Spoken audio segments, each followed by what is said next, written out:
ಜೊತೆಗೆಲ್ಲ ನಮ್ಮ ಮಿತ್ರರು ಜೊತೆಗೆ ಮೊದಲನೇದು ತುಂಗಭದ್ರಾ ಅಣೆಕಟ್ಟಿನ 33 ಗೇಟ್ಗಳ ಬಗ್ಗೆ,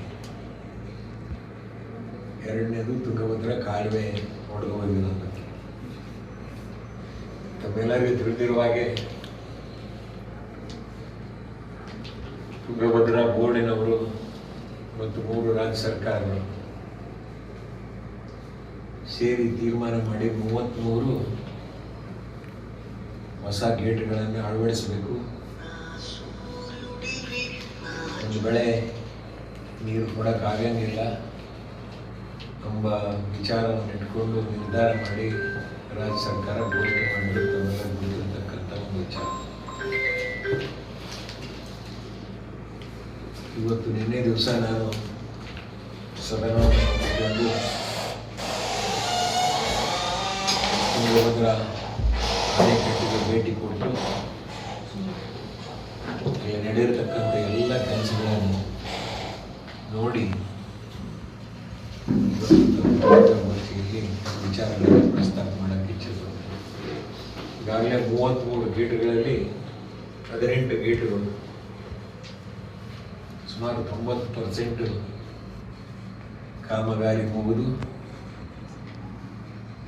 ಅದರಲ್ಲಿ 2 ಗೇಟ್ಗಳು, ಹೋದ ಸಲ ಒಂದು ಗೇಟ್ ಹೊಡೆದಿದ್ದು 19ನೇ, ಅದು ಒಂದು, ಮತ್ತು ಅದರ ಪಕ್ಕದ್ದು ಅವೆರಡಕ್ಕೂ ಕೂಡ ಚೈನ್ ಹಾಕಿ ಟೆಸ್ಟ್ ಮಾಡಿ ಕೆಳಗೆ ಮೇಲೆ ಇಳಿಸಿದ್ದಾರೆ. 18 ಗೇಟ್ಗಳು ಈಗ ಆಲ್ಮೋಸ್ಟ್ 90% ವರ್ಕ್ ಮುಗಿದಿದ್ದಾರೆ. ಇನ್ನು ಉಳಿದಿರ್ತಕ್ಕಂಥ 13 ಗೇಟ್ಗಳು ವಿವಿಧ ಹಂತಗಳಲ್ಲಿದ್ದಾವೆ. ಅದರಲ್ಲಿ 5 ಗೇಟ್ಗಳು ಅಂದರೆ ಹಳೆ ಸೆಂಟರ್ಸ್ ಕಟ್ ಮಾಡೋ ಹಂತಗಳು, ಕಟ್ ಮಾಡಿ ತೋರಿಸ್ಬೇಕು. ಅವ್ರು ಪಕ್ಕದ ಒಂದು ಗ್ಯಾಪ್ ಬಿಟ್ಟು ಒಂದು ಸ್ಟಾರ್ಟ್ ಮಾಡ್ತಾರೆ. ಮೆಷಿನರಿಗಳು ಕಟ್ ಮಾಡಿದ್ರು ತಗೊಂಡು ಹೋಗೋದು, ಮತ್ತು ಹೊಸ ತರೋದು, ಮತ್ತು ಟೋಟಲಿ 13 ವಿವಿಧ ಹಂತಗಳಲ್ಲಿ ಕಾಮಗಾರಿಗಳು ಕಳಿಸ್ಬೋದು. ಏಪ್ರಿಲ್ 15ರೊಳಗೆ 13 ಗೇಟ್ಗಳ ಕಾಮಗಾರಿಗಳನ್ನು ಪೂರ್ಣಗೊಳಿಸುವಂಥ ನಿಟ್ಟಿನಲ್ಲಿ ತುಂಗಭದ್ರಾ ಬೋರ್ಡು ಮತ್ತು ರಾಜ್ಯ ಸರ್ಕಾರ ಅಧಿಕಾರಿಗಳು ತಮ್ಮ ವ್ಯಾಪ್ತಿಯಲ್ಲಿ ನಿರ್ಧಾರ ಮಾಡಿಕೊಂಡಿದ್ದಾರೆ ಎಂಬ ವಿಷಯವನ್ನು ಪ್ರಸ್ತಾಪ ಮಾಡಿದ್ದಾರೆ. ಏಪ್ರಿಲ್ 15ರಿಂದ ಮೇ 15ರೊಳಗೆ ಉಳಿದಿರ್ತಕ್ಕಂಥ 33 ಗೇಟ್ಗಳು ಚೈನ್ ಹಾಕಬೇಕು, ಎತ್ತಕ್ಕೆ. ಅದು ಒಂದು ಮಡ್ರಾಸ್ ಕಂಪನಿಗೆ ಟೆಂಡರ್ ಕರೆದು ಕೆಲಸಗಳು ಕೊಟ್ಟುಬಿಟ್ಟಿದ್ದಾರೆ. ಅಲ್ಲಿ ಆ ಒಂದು ಕಾಮಗಾರಿಯನ್ನು ಏಪ್ರಿಲ್ 15ರಿಂದ ಮೇ 15ರೊಳಗೆ ಮುಗಿಸಿ, ಮೇ ಕೊನೆಯ ವಾರದಲ್ಲಿ ಸಂಪೂರ್ಣವಾಗಿ ಎಲ್ಲ ಕೆಲಸಗಳನ್ನು 33 ಗೇಟ್ಗಳ ಏನಂತ ಸರ್, ಏಪ್ರಿಲ್ 15ರಿಂದ ಮೇ 15 ಚೈನ್ ಕುಂದಿರ್ಸೋದು. 33 ಗೇಟ್ಗಳಿಗೆ ಚೈನ್ ಅಳವಡಿಸೋದು. ಆ ಗೇಟ್ಗಳು ಆಪರೇಟ್ ಮಾಡೋದ್ರ ಬಗ್ಗೆ, ಆ ಚೈನ್ ಓದ್ಸಲ ಚೈನ್ ಕಟ್ಟಾದಸ್ಕನೇ ಗೇಟ್ ತಿರ್ಕೊಂಡೋದು 19 ಸೈಡ್ ಎಳೆ ಬರ್ತಾವಲ್ರಿ ಅವು ಗೇಟ್ ಓಪನ್ ಮಾಡೋದು, ಕ್ಲೋಸ್ ಮಾಡೋದು. ಅದು 1 ತಿಂಗಳ ಟೈಮ್ ಮಾಡಿ ವರ್ಕ್ ಕೇಳಿದ್ದಾರೆ. ಇದು ತುಂಗಭದ್ರಾ ಅಣೆಕಟ್ಟಿನ 33 ಗೇಟ್ಗಳ ಅಳವಡಿಕೆ ವಿಚಾರ. ಇನ್ನು ಸುಮಾರು ಕಾಲುವೆ ಹೊಡೆದಿರತಕ್ಕಂಥ ಬಸಾಪುರ ಗ್ರಾಮದ ಹತ್ರ 13ನೇ ಮೈಲ್ ಸುಮಾರು ಒಂದು 50ರಿಂದ 70 ಅಡಿ ಎಡದಂಡ ನಾಲೆ ಬ್ರೀಚ್ ಆಗಿದೆ. ನಮ್ಮೆಲ್ಲರಿಗೂ ತಿಳಿದಿರುವ ಹಾಗೆ ಈ ಒಂದು 20 ದಿವಸದಿಂದನೇ ನಾವು ಸಿಂಧನೂರಿನಲ್ಲಿ ಒಂದು ಸಭೆ ಮಾಡಿ ಅಧಿಕಾರಿಗಳು, PDOಗಳು, ಅಡ್ಮಿನಿಸ್ಟ್ರೇಟಿವ್ ಕುಡಿಯ ನೀರು ಬಿಡಿಸೋದ್ರ ಬಗ್ಗೆ ಮತ್ತು ನೀರು ಕೆರೆಗಳಲ್ಲಿ ತುಂಬಿಸೋದ್ರ ಬಗ್ಗೆ ಚರ್ಚೆ ಮಾಡಿರ್ತಕ್ಕಂಥ ತಮ್ಮೆಲ್ಲರೂ ತಿಳಿದಿರ್ತಕ್ಕಂಥ ವಿಚಾರ. ಅದನ್ನೆಲ್ಲ ಇಟ್ಟುಕೊಂಡು ಜಿಲ್ಲಾಧಿಕಾರಿಗಳ ಮುಖಾಂತರ ಡಿವಿಷನಲ್ ಕಮಿಷನರ್ಗೆ ಮಾತಾಡಿ ಪತ್ರ ಬರೆದು ತುಂಗಭದ್ರಾ ಎಡದಂಡೆ ನಾಲೆಗೆ 2ನೇ ವಾರದಲ್ಲಿ ನೀರು ಬಿಡಬೇಕು ಅನ್ನೋ ವಿಚಾರವನ್ನು ಹೇಳಿದಾಗ ಅದೇ ಪ್ರಕಾರ ಅವ್ರು ನೀರನ್ನು ಬಿಟ್ಟಿದ್ರು. ನೀರು ಬಿಟ್ಟು 2 ದಿವಸ ಆಗಿತ್ತು. ಬಿಟ್ಟು 2 ದಿವಸ ನಂತರ ಮಧ್ಯರಾತ್ರಿಯಲ್ಲೇ ಕಾಲೇ ಒಡೆದೋಗಿದೆ. ಇದಕ್ಕೆ ಮುಖ್ಯ ಕಾರಣ ಅಲ್ಲಿರ್ತಕ್ಕಂಥ EW ಈ ಕಾಲೇ ಹೊಡಿಬೇಕಾದ್ರೆ ಅದೇ ಕಾರಣ ಅಂತ ಅಲ್ಲೆಲ್ಲ ಸುತ್ತಮುತ್ತ ಗ್ರಾಮಸ್ಥರು ರೈತರು ನೇರವಾಗಿ ಅಪಾದನೆ ಮಾಡಿದ್ದಾರೆ. ಅಮರೇಶ್ ಅಂತೇಳಿ EW ನೀರು ಬಿಡೋದಕ್ಕಿಂತ ಪೂರ್ವ 3 ದಿವಸ ಪೂರ್ವದಲ್ಲೇ ಅಲ್ಲಿ ಭಂಗ ಬಿದ್ದಿದೆ. ಇದು ಯಾವ ಡಿವಿಷನ್ ಅವರು ಸರ್? ಅದೇ ಒಡ್ರಾಡಿ ಡಿವಿಷನ್.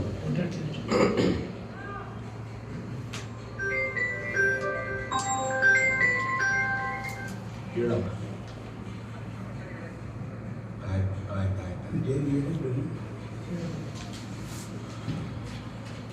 ಅಮರೇಶ್ ಅಲ್ಲಿ ರೈತರು ಹೇಳೋದು ನೀರು ಬಿಡೋದಕ್ಕಿಂತ ಪೂರ್ವದಲ್ಲೇ 3 ದಿವಸ ಪೂರ್ವದಲ್ಲೇ ಅವ್ರು ಹೇಳಿದ್ದಾರೆ, ಇಲ್ಲಿ ಭಂಗ ಬಿದ್ದಿದೆ, ನೀರು ಲೀಕ್ ಆಗ್ತಾವ, ಅಲ್ಲಿ ದಯವಿಟ್ಟು ಆ ಕೆಲಸ ಮಾಡಿ ನೀರು ಬಿಡಿಸ್ರಿ, ಇಲ್ಲಂದ್ರೆ ಕಾಲೇ ಹೊಡಿತೈತಂದ್ರೂ ಕೂಡ ನಿರ್ಲಕ್ಷ್ಯ ಮಾಡಿ ಅದನ್ನೇ ಕಾರಣ. ಯಾರು? ಅಮರೇಶಪ್ಪ ಮತ್ತು ಅವರ ಸಿಬ್ಬಂದಿ ವರ್ಗದವರು. ನಾನು ಜಲಸಂಪನ್ಮೂಲ ಸಚಿವರಲ್ಲಿ ಮತ್ತು ಜಿಲ್ಲಾ ಉಸ್ತುವಾರಿ ಮಂತ್ರಿ ಕೊಪ್ಪಳ ವಿನಂತಿ ಮಾಡಿಕೊಳ್ತೇನೆ, ಪತ್ರಿಕೆಗೆ ಬರ್ತೀನಿ, ಮೊದಲ ಅಧಿಕಾರಿನ ಫಸ್ಟ್ ಸಸ್ಪೆಂಡ್ ಮಾಡಬೇಕು. ಯಾರ್ಯಾರಿದೆ ಅವರೆಲ್ಲ ಮಾಡಬೇಕು ಮತ್ತು 1 ವಾರದ ಒಳಗನೆ ಆ ಕಾಮಗಾರಿಯನ್ನು ಒಂದು ಹಂತದಲ್ಲಿ ತಂದು ಸುಮಾರು 2000 ಕ್ಯೂಸಿಕ್ ನೀರನ್ನು ಹರಿಸಬೇಕು ಎಂಬ ಒಂದು ವಿಚಾರವನ್ನು ಮಾನ್ಯ ತಂಗಡಿಯವರು ತಂಗಡಿಗೆ ಜಿಲ್ಲಾ ಉಸ್ತುವಾರಿ ಮಂತ್ರಿಗಳ ಜೊತೆಗೆ ಜಿಲ್ಲಾ DC ಅವರ ಜೊತೆಗೆ ರಾಯಚೂರು DC ಅವರ ಜೊತೆಗೆ ಮತ್ತು ನಮ್ಮ ಜಿಲ್ಲಾ ಉಸ್ತುವಾರಿ ಮಂತ್ರಿಗಳ ಜೊತೆಗೆ ಚರ್ಚೆ ಮಾಡಿ ನಿನ್ನೆ ಅವೆಲ್ಲ ನೋಡ್ಕೊಂಡು ಬಂದಿದ್ದೆ. ಬಟ್ ಅಲ್ಲಿ ಏನಾಗಿದೆ ಅಂದರೆ ಕೆಲಸ ಪೂರ್ಣ ಆಗ್ಬೇಕಾದ್ರೆ ಮಿನಿಮಮ್ ನಾವಿದ್ರ ಪ್ರಕಾರ 1 ತಿಂಗಳಾದರೂ ಬೇಕಾಗುತ್ತೆ.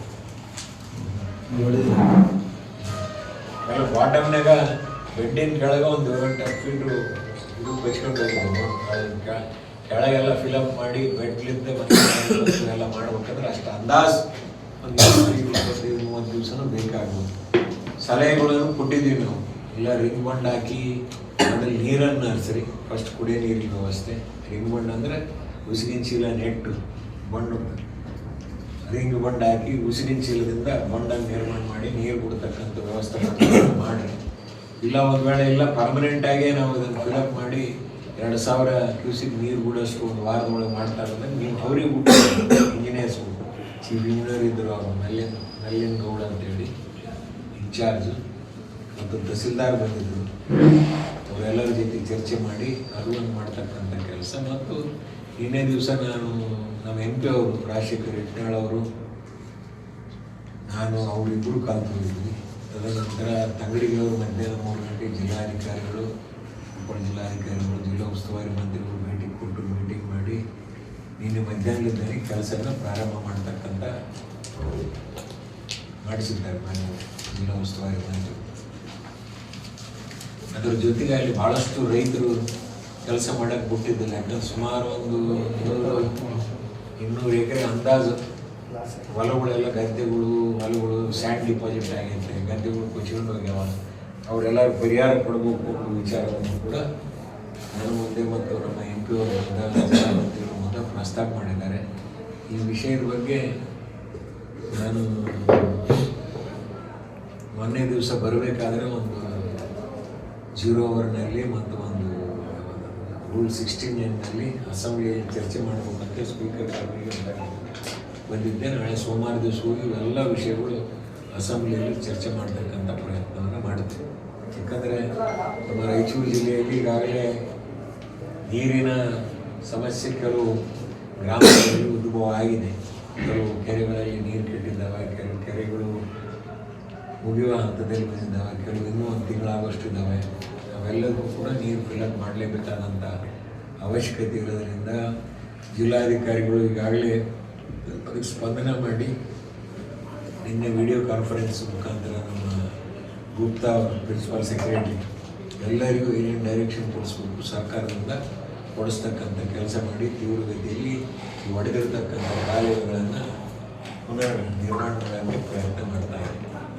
ಅದರ ಜೊತೆಗೆ ನಾಳೆ ಸದನದಲ್ಲಿಯೂ ಕೂಡ ಇವೆಲ್ಲ ವಿಷಯಗಳನ್ನು ಪ್ರಸ್ತಾಪ ಮಾಡಿ ಹೋದ ಸಲ ಕೂಡ ನಾನು ಸದನದಲ್ಲಿ ಹೋಗಿ ಈ ಸದನ ಹಿಂದೆ ನಡೆದಿರ್ತಕ್ಕಂಥ ಸಂದರ್ಭದಲ್ಲಿ ತುಂಗಭದ್ರಾ ಅಣೆಕಟ್ಟಿನ ಎಲ್ಲ ವಿಷಯಗಳನ್ನ ಸಿಬ್ಬಂದಿ ವರ್ಗದ ಬಗ್ಗೆ, ಅಣೆಕಟ್ಟಿನ ಇತಿಹಾಸದ ಬಗ್ಗೆ, ಸಿಲ್ಟೇಷನಿನ ಬಗ್ಗೆ, ಸಿಬ್ಬಂದಿ ವರ್ಗದ ಬಗ್ಗೆ ಮತ್ತು ನವಲಿ ಜಲಾಶಯದ ಬಗ್ಗೆ ಎಲ್ಲದರ ಬಗ್ಗೆ ಚರ್ಚೆ ಮಾಡಿ ಒತ್ತಡ ಹಾಕಿದ ಮೇಲೆ ಒಂದು 400 ಕೋಟಿ ರೂಪಾಯಿ ಅಂದಾಜು ವರ್ಗಗಳನ್ನು ಎಸ್ಟಿಮೇಟ್ ಮಾಡಿ ಈ ವರ್ಷ ಅಪ್ರೂವಲ್ ಮಾಡ್ತೀವಿ ಅಂತ ಹೇಳಿದರು. ಈಗಾಗಲೇ ಅವ್ರು ಹೇಳಿದ ಪ್ರಕಾರ 231 ಕೋಟಿ ರೂಪಾಯಿ ಅಂದಾಜು ಒಂದು DPR ಅನ್ನು ಮಾಡಿಸಿ ಇರಿಗೇಷನ್ ಸೆಕ್ರೆಟರಿ ಮೂಲಕ ಫೈನಾನ್ಸ್ ಸೆಕ್ರೆಟರಿ ಈಗಾಗಲೇ ಅವು ಅಪ್ರೂವಲ್ ಹೋಗಿದ್ದಾವೆ. ಅವು ಬಂದ ನಂತರ ಆ ಕೆಲಸಗಳನ್ನು ಪ್ರಾರಂಭ ಮಾಡಿಸ್ತಕ್ಕಂಥ ಪ್ರಯತ್ನ ಮಾಡ್ತೀವಿ. 430 ಯಾರಿಗೆ ನಷ್ಟ ಇದೆ?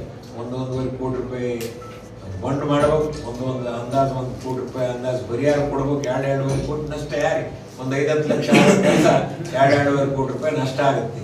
ಅಧಿಕಾರಿಗಳು ಮಾಡಿದ ತಪ್ಪಿನ ಗ್ರಾಂಟ್ಸ್ಗಳು, ಸರ್ಕಾರದ ಗ್ರಾಂಟ್ಸ್ಗಳು ಹೆಂಗಿರ್ತಾವ ಅಂತಂದ್ರೆ ಇದು ಎಂಡಿಂಗ್ ಸ್ಟೇಜ್ ಎಲ್ಲ ಮುಗಿದೋಗೈತಿ. ಮುಗಿದು ಈ ವರ್ಷ ನಾಳೆ ಮಾರ್ಚ್ 31 ಇನ್ನು 15 ದಿವಸ ಹೊಸ ಅಕೌಂಟ್ ಸ್ಟಾರ್ಟ್ ಆಗ್ತಾವ. ಇಂಥ ಟೈಮ್ನ ಗ್ರಾಂಟ್ಸ್ಗಳು ಎಲ್ಲಿವರೆಗೆ ಯಾರ ಹತ್ರ MP-ಗಳು ಕೇಳಿ ನಾನು ಕೇಳಿದ್ರೆ ನಾನು ಉತ್ತರ ಕೊಡಕ್ಕಾಗಲ್ಲ. ಯಾಕಂದ್ರೆ ಪರ್ಸನ್ ಅದು ಇದು ಅವ್ರಿಗೆ ಬಿಟ್ಟು ವಿಚಾರ. ನನಗೆ ಅನಿಸ್ತದೆ ಎಲ್ಲಾ ಕಾರ್ಯಕ್ರಮ, ನಾವು ಎಷ್ಟು ಕಾರ್ಯಕ್ರಮಕ್ಕೆ ಕರೆದು ಎಲ್ಲ ಕಾರ್ಯಕ್ರಮಕ್ಕೆ ಬಂದಾರ. 4 ಸಲ ಚೀಫ್ ಮಿನಿಸ್ಟರ್ ಬಂದಾರ, 4 ಸಲ ಚೀಫ್ ಮಿನಿಸ್ಟರ್ ಕಾರ್ಯಕ್ರಮಕ್ಕೆ ಬಂದಾರ. ಬ್ಲಾಕ್ ಲಿಸ್ಟ್ ಸೇರಿಸಿ ಮತ್ತೆ 2 ವರ್ಷ ಬೇಕಂತ. ಬ್ಲಾಕ್ ಲಿಸ್ಟ್ನಾಗ ಹೋಗ್ಬೇಕ, ಮತ್ತೆ ಟೆಂಡರ್ ಕರಿಬೇಕ, ಮತ್ತೆ MD FSD ಅವೆಲ್ಲ ತುಂಬಿ ಕೆಲಸ ಚಾಲು ಮಾಡ್ಬೇಕ. ಕೆಲವೊಬ್ರು ಮಹಾನ್ ಭಾವರು ಇರ್ತಾರ, ಸಮಾಜ ಇರೋದೆಲ್ಲ ಕಂಪ್ಲೇಂಟ್ ಮಾಡೋರು ಅವರೇ, ಮತ್ತೆ ಹೋಗಿ ನಿಂತ್ಕೊಂಡು ಖರೀದಿ ಕೇಂದ್ರ ಪ್ರಾರಂಭ ಮಾಡ್ರ ಅಂತ ಹೇಳೋರು ಅವರೇ, ಏಕಪಾತ್ರ ಅಭಿನಯ ಮಾಡಂತ ಕೆಲವು ಮಹಾನ್ ಭಾವರು ಇರ್ತಾರ. ಮಹಾನ್ ಭಾವರ ಅಂತಾನೆ ಬರೀ ಅಂತ ಹೇಳಿದ್ನಲ್ಲ. ರೌಡ್ ಬುಂದಿಯಲ್ಲಿ ಒಂದು 20-30 ಮಂದಿ ರೈತರನ್ನ ಕುಂದಿರಿಸಿಕೊಂಡು ಸೊಸೈಟಿ ಪ್ರೊಟೆಸ್ಟ್ ಮಾಡಿಸ್ತವರು ಮಹಾನ್ ಭಾವರು. ಅದೇ ಮಹಾನ್ ಭಾವರು ಅಲ್ಲಿ ಹೋಗಿ ಮಂತ್ರಿಗಳ ತಕ್ಕ ಕುಂತ್ಕೊಂಡು ಜಲ್ದಿ ಓಪನ್ ಮಾಡ್ರಿ, ರೈತರಿಗೆ ಕಿರಿಕಿರಿ ಐತೆ ಅಂತ ಹೇಳೋರು ಅವರೇ. ಈಗ ಇದ್ರಾಗ ಇಲ್ಲೇನಾಗಿದೆ ನೀವು ಕೇಳ್ತಕ್ಕಂಥದ್ದು, ಮಲ್ಲಾಪುರ ಸೊಸೈಟಿ ಮೇಲೆ ಕಂಪ್ಲೇಂಟ್ ಆಗಿ ಅದರ ಮೇಲೆ ಎನ್ಕ್ವೈರಿ ಆಗ ಬೇರೆ ಬೇರೆ ತಾಲೂಕು. ಇಲ್ಲಿ ಏನಾಗಿದೆ, ಇಡೀ ಜಿಲ್ಲೆಯಲ್ಲಿ ಯಾವ ರೈತ ಯಾವ ಕೇಂದ್ರದಲ್ಲಿ ಹಾಕ್ಬೋದು ಅನ್ನೋ ಆದೇಶ ಇದೆ. ಈಗ ಅವ್ರಿಗೆ ಒಬ್ರು ಯಾರನ್ನ ಬೇರೆ ತಾಲೂಕದವ್ರು ಬಂದು ಇಲ್ಲಿ ರಿಜಿಸ್ಟ್ರೇಷನ್ ಮಾಡಿ ಹಾಕ್ಬಾರ್ದಂತ ಒಬ್ಬಕ್ಕೆ ಬರಂಗಿಲ್ಲ. ಇಲ್ಲಿ ಹಾಕ್ತಂದ್ರೆ ಏನ್ ಮಾಡ್ತಾರ, ಈಗ ಅದ್ರ ಮೇಲೆ ಇನ್ನೊಂದು ಏನಾಗಿದೆ ಬಿಟ್ಟು ಅವರೆಲ್ಲರೂ ಒಂದು ಸರ್ವೆ ಮಾಡಿ ತೀರ್ಮಾನ ಮಾಡಿ ಒಂದು ಅಜೆಂಡಾ, ಸಿಂಗಲ್ ಅಜೆಂಡಾ ಜಿಲ್ಲಾ ವೈಸು, ಆಮೇಲೆ ಸಾಮಾಜಿಕ ನ್ಯಾಯ ಬದ್ಧತೆ ಇಟ್ಕೊಂಡು ಇಲ್ಲೆಲ್ಲಿ ರೆಪ್ರೆಸೆಂಟೇಷನ್ ಇಲ್ಲ ಅಲ್ಲಿ ರೆಪ್ರೆಸೆಂಟೇಷನ್ ಕಂಪಲ್ಸರಿ. ಹಿರಿಯ ಶಾಸಕರಿಗೆ 20 ಮಂದಿ ಮಿನಿಮಮ್ ಅಕಾಮಿಡೇಟ್ ಮಾಡಬೇಕು, ಕೊಡಬೇಕು. ಮುಖ್ಯಮಂತ್ರಿಗಳು ಭೇಟಿಯಾಗಿ ಈ ವಿಷಯ ಚರ್ಚೆ ಮಾಡಿ ಹೈಕಮಾಂಡ್ಗೂ ಮಾಡ್ಬೇಕಂತ ತೀರ್ಮಾನ ತಗೊಂಡು ಮುಖ್ಯಮಂತ್ರಿಗಳು ಎಲ್ಲರೂ ಭೇಟಿಯಾಗಿ ಸ್ಪಂದನ ಮಾಡ್ಯಾರ.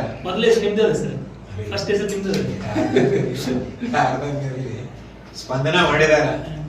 ಆಯ್ತು, ಈ ಸೆಷನ್ ಮುಗಿದ್ಮೇಲೆ ಹೋಗಿ ನಾನೇ ಭೇಟಿಯಾಗಿ ಬರ್ತೇನೆ ಅಂತ ಹೇಳ್ಯಾರ. ನೋಡ್ಬೇಕು.